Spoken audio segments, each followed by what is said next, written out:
Battle! Battle against the Saxons! Battle against the Saxons! Again! Again! And again! Welcome to this video.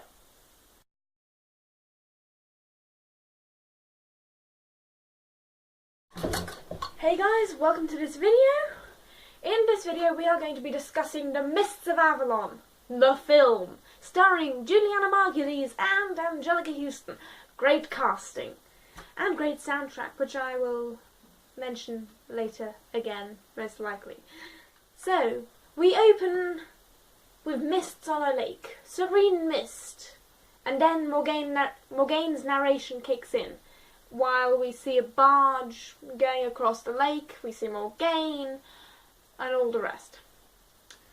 And then we see a not quite so serene image of a burning village being attacked by the Saxons. The beginning of the video should now make sense to everyone.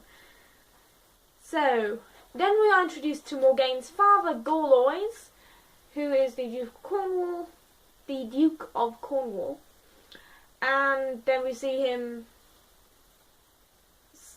hear him saying, "For Christ, for Britain," etc., etc.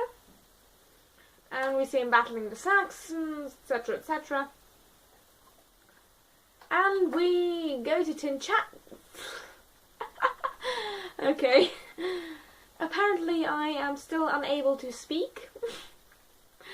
For a certain reason, for an unknown reason. For a unknown reason, certain is the wrong word. My grammar is all over the place today. So, we cut to the scene of Morgaine as a child playing with dolls and all that stuff. Being a kid, in other words. And then we are introduced to Igraine, Morgaine's mother, and Morgause. Morgause being an adult. Important if you've watched the first video. If you've remembered what I said in the first video, you will obviously know where the mistake is in this film. So, after this, Vivian is introduced. You will know who she is if you've seen the first video. By the way, do look at the first video. Do watch it, please. Now, back to the storyline. So, Vivian is introduced. She is the voice of the Mother Goddess on Earth, High Priestess of Avalon, etc., etc. And she comes with Merlin to Tintagel. And they tell Igraine that she has to bear the next heir to the throne of Britain. And Igraine asks if she's going to bear Gorlois, this great heir. No, she is not. And she says she refuses to betray her husband. Very good, Igraine, but one flaw, you didn't. So, back to the story. Yeah. Morgause then offers to bear the heir to the throne herself instead of Igraine. Might I add that Vivian tells her off for it? So basically, her precise words are, "Have you no shame, Morgause?" Yes, this video is going to be full of quotes. Quoting! Yay! Quoting! It's a habit of mine. So, yeah. Then we suddenly hear Morgaine in the background screaming, and she has had a vision of a dead man. And next scene. Gorlois has been summoned to London and Igraine has been permitted to go with him. Yeah. There she meets Uther. And it is this sort of love at first sight thing which they have going on. As in they have a staring contest like for an entire 15 seconds with this strangely romantic music playing in the background. We saw it coming. We all saw it coming. Yeah. Now, where was I? And Gorlois is, might I say it, very jealous and looks at the two like this. Basically like that, yeah. I like that expression. Yeah. That is going to be in my new list of strange faces. Yeah. So, yeah. Uther becomes High King. And later on in the story, Gorlois, not liking Uther for being in love with his wife, for obvious reasons, refuses to come to Uther's summoning to battle against the Saxons. Yeah. And then battle with the Saxons, battling against the Saxons. And, yeah. Gorlois plans a surprise attack on Uther, which Igraine knows of. Well, finds out about through Vivian, who has obviously had a vision. The sight which grants people to see into the future. The future, this mystical thing called the future, which is unknown and will probably remain unknown. Yeah. All we can do is guess. Anyway, Uther is then prepared for the surprise attack since Igraine has now warned him, and is prepared for Gorlois' attack, as I've just said. I'm repeating myself. And, yeah. Gorlois dies. Gorlois dies! Should I be happy about this or deeply distressed? Because I honestly don't know. Anyway. Yeah. Morgaine's vision of her father dying comes true. And yeah. Igraine, Uther and Morgaine move to Camelot, where Arthur, the lovely Arthur, who is to be the King of Britain, is born. And Morgaine absolutely adores her little brother. And they have lots of fun, go on outings on horses. Well, do you call it outings? I think I'd prefer the term running away from priests because they want to educate them. Does anyone else see the obvious problem here? Yeah? Everyone else see the problem too? Education is important, no matter how annoying it may be for primary school kids and teens. I myself am a teen, 14 years old. School is hard. School is very hard. I feel the pain that all of you feel, guys. Yeah. All of you who have suffered through school and are now out of it, you're lucky. All you kids who are still going to kindergarten, you don't know how good you've got life. Wait, is that even an expression? Being bilingual has its downsides. But, seriously, kids in primary school and kindergarten, they don't know how hard it's going to be in later life. Best to keep their minds occupied with simple things which to high school kids probably seem like heaven. But I remember that in primary school I thought it was hell. Oh boy, was I wrong. Back to the story. Where was I? Yeah, right. Soon after this, Vivian returns and wants to take Morgaine to Avalon to be trained as a priestess, and wants to send Arthur to a foster family. Yeah. There are touching goodbye scenes. One between Morgaine, Arthur and Igraine, and one between Morgaine and Arthur. Controlling one's emotions is hard during this part of the film. Yeah. So, then we see a sort of time lapse of Morgaine growing up, becoming a priestess, and then, yeah, Igraine realizes Morgaine has become a priestess and says she's been taken, because Vivian somehow moves all these people around like pieces on a game board. Direct quote. That's exactly what they say in the film.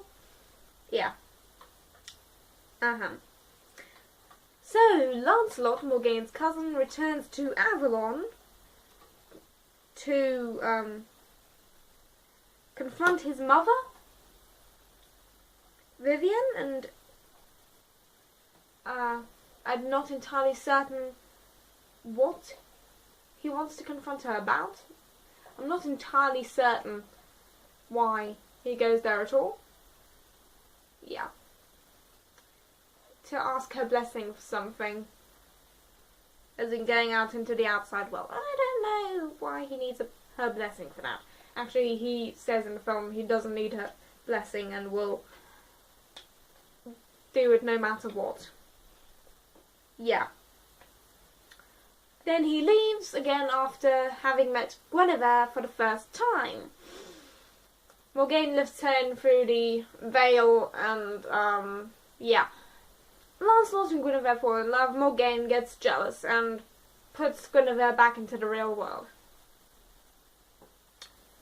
This happens in the book as well. Yeah. So, a while after this, Morgaine takes part in the fertility rites, the Beltane feast. She hopes the man she's given to is Lancelot. Spoiler alert, it's not. And, yeah. She does not find out who she was given to at that point, which she does in the book. So, moving on. Uther dies and Arthur is presented with the sword Excalibur, the famous weapon in the book and film, and he becomes High King. Yeah.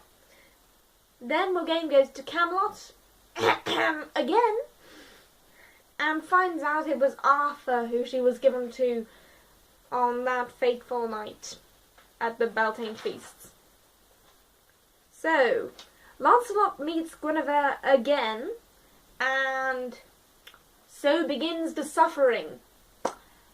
The love square, as we have lovingly called it in our first video of this series.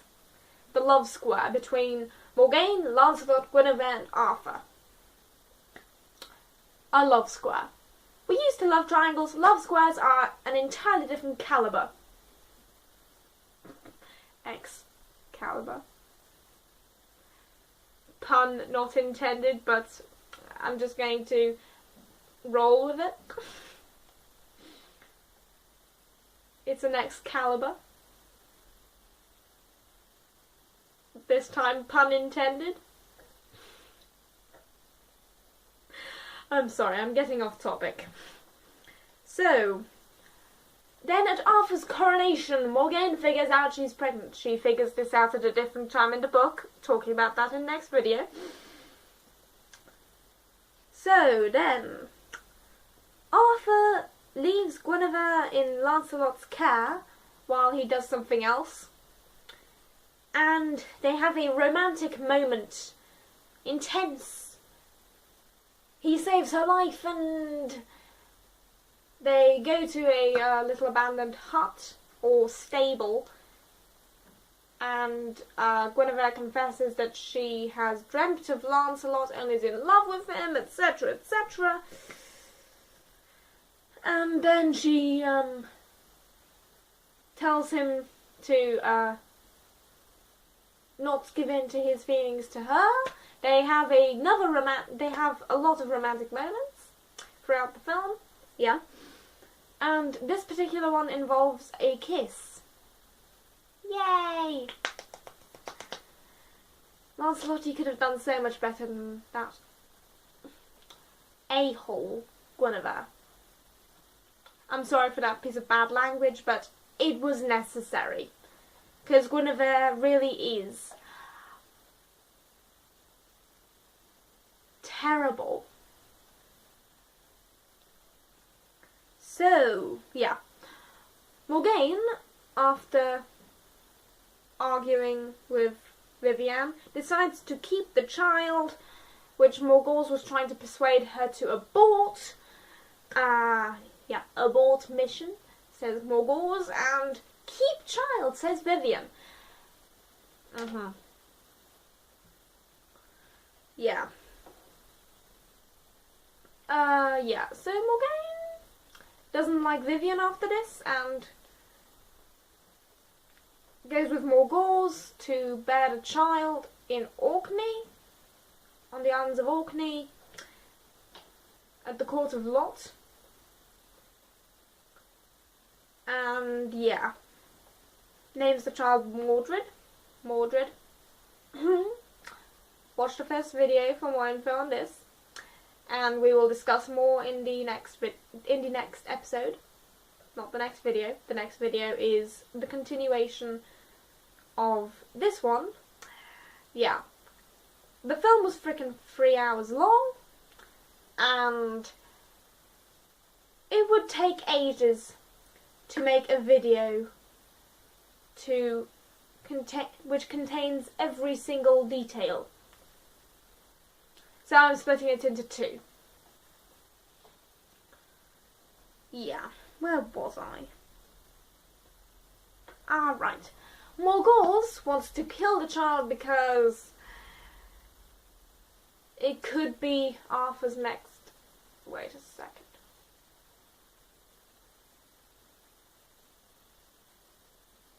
Because it would possibly be Arthur's next heir,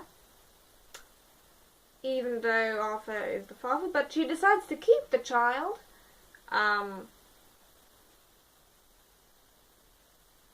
Yeah. And take it away from Morgaine. Morgause is also an a-hole. Yeah, excuse my bad language. But it's necessary to express that. Morgause is not a nice person. Yeah. She takes the child away from Morgaine as soon as she finds out it's Arthur's.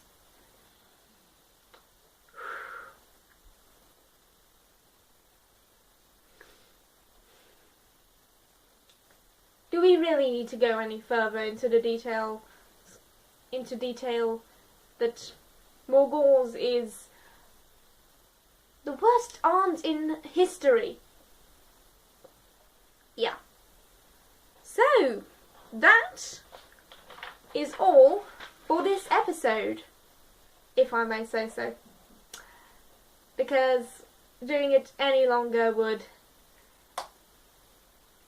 make my phone run out of storage space. Yeah. Filming this on my phone. Hoping that'll change soon. So, yeah. Please like this video. Judge me well. Like the video. Spread the word. Tell your friends about this channel if you like it. Please. And if we could get this channel up to 100 subscribers in the next month or 2, that would be great. Because 100 subscribers would be really great. That would be an achievement for me. So tell your friends about it. By all means, tell them about it. Tell them about the channel. Like the video. Ask them to like the video. comment below on what you think I could do apart from Mists of Avalon, etc, etc. I don't want to be discussing books through the entire duration of the channel. No, that's not going to be the point of this channel. We are going to give it more life. So each supporter counts. Please subscribe, like the video, and just a short shout out to my mum, who's absolutely amazing and runs the dance school. I'm wearing the t-shirt with the logo. One sec. Whoop. Hope you can see it. Yeah. I hope you enjoyed this video. Please like it if you did. I'm saying this a lot, but please, please, please, please, please like it. And also subscribe to the channel. Let's keep that goal up. 100 subscribers in the next month or two. Each supporter counts. It would be absolutely amazing if you could subscribe. If you do subscribe, please. So yeah. By the way, my mum runs a dance school, and feel free to check it out. I will leave a link in the description below, I think. I hope I will anyway. Yeah, feel free to check it out. It would be great if you checked it out. Especially for my mum. From my mum. Yeah. I don't know how my mum does all that work and doesn't have mental breakdowns well, like every day. I don't know how she does it. Me personally, I don't think I could manage it or cope with it. I think that's a feat only my mum will manage to do. Anyway, check out the dance school, subscribe to the channel, like the video, comment in the comment section below on what you think I could do other than Mists of Avalon. And, well, that's the end of the video. Bye, see you next time.